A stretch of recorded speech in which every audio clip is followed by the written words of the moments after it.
मनोज जरांगे पाटील यांच्या दसरा मेळाव्याची भर पडणार आहे। हो, त्यांच्या दसरा मेळाव्याची भर पडते। बीड जिल्ह्यातील नारायणगड इथे झालेल्या बैठकीत दसरा मेळाव्यावर शिक्कामोर्तब करण्यात आलं। विधानसभा निवडणुकीच्या पार्श्वभूमीवर दसरा मेळाव्याच्या माध्यमातून मनोज जरांगे पाटील जोरदार शक्ती प्रदर्शन करण्याची शक्यता निर्माण झाली आहे।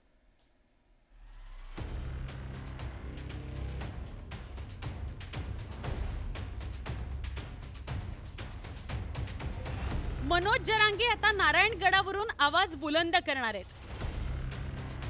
बीड जिल्ह्यातील मराठा आंदोलकांमधील समन्वयक आणि मराठा समाज बांधवांच्या बैठकीत दसरा मेळाव्याचा निर्णय घेण्यात आला। 25 सप्टेंबरला मनोज जरांगे यांनी त्यांचं 6वं उपोषण स्थगित केलं होतं। त्यानंतर मनोज जरांगे कोणता पवित्रा घेतात याकडे लक्ष लागले होतं। आता मनोज जरांगे बीड जिल्ह्यातील नारायणगडावरच्या दसरा मेळाव्यात काय भाष्य करतात याचीच उत्सुकता आहे। भाजप नेत्या पंकजा मुंडे दरवर्षी श्री क्षेत्र भगवान भक्ती गडावर दसरा मेळावा घेत असतात। आता बीड जिल्ह्यात हा दुसरा दसरा मेळावा मनोज जरांगे यांचा असणार आहे। जर नारायणगडावरती दसरा मेळावा करायचा ठरला तर तो परंपरेचा दसरा मेळावा असणार। जर ठरला तर परंपरेचाच,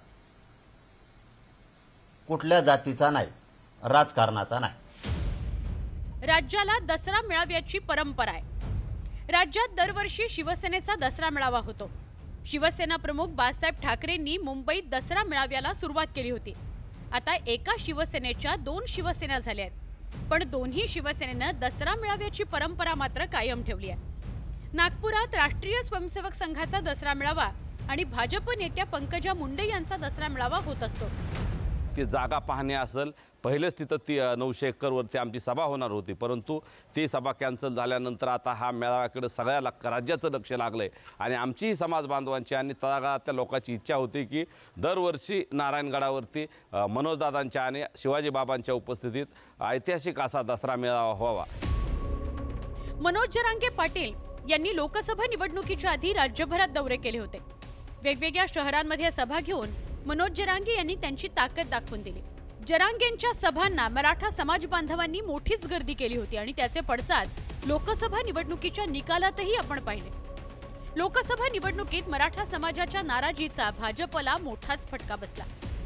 जरांगे यांच्या निशाण्यावर सातत्यानं उपमुख्यमंत्री देवेंद्र फडणवीस आहेत, त्यामुळे दसरा मेळाव्यात जरांगे, देवेंद्र फडणवीस आणि सत्ताधाऱ्यांवर हल्लाबोल करण्याची शक्यता नाकारता येत नाही। पंकजाताई पण मेळावा घेते, आम्ही पण मेळावे घेतो, उबाटा गट बी मेळावा घेते।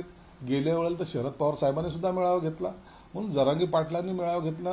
हे त्यांचा असलेला तो अजेंडा आहे आणि त्यांनी तो राबवला, तर त्यात गैरसुद्धा काही नाही। त्यांनी घेऊ नये असं म्हणायचं का? घेतला पाहिजे, घ्यावा। ज्यामुळे एक त्यांचं जे आंदोलन आहे त्या आंदोलनाला त्यांना वाटत असेल मजबूती मिळते तर त्यांनी मेळावा घ्यायला काहीच हरकत नाही। विजयादशमीचा सण हा सगळ्यांच्यासाठी अत्यंत महत्त्वपूर्ण क्षण आहे। पूर्वी एक दसरा मेळावा व्हायचा, मग हळूहळू मनसेचा मेळावा व्हायला लागला, मग मुंडे साहेबांनी एक मेळावा सुरू केला, मग जानकर पण वेगळ्या ठिकाणी जमायला लागले। मला वाटतं अनेक लोक मेळावा घेतात, जर त्याच्यात अजून एका मेळावा झाला तर बिघडलं कुठे? सण आहे, ज्याला त्याला साजरा करायचा अधिकार आहे। यंदाचे सगळेच दसरा मेळावे विधानसभा निवडणुकीच्या पार्श्वभूमीवर महत्त्वाचेच आहेत। आता मनोज जरांगे यांच्या दसरा मेळाव्यातून विधानसभा निवडणूक लढवण्याचं सीमोल्लंघन ते करतील का, याकडे राज्याचं लक्ष आहे। बीडहून सुरेश जाधवसह ब्युरो रिपोर्ट, न्यूज 18 लोकमत। आणि यानंतर इथे वेळ झाली का ब्रेकची? ब्रेक घेऊयात, पहा फक्त न्यूज 18 लोकमत।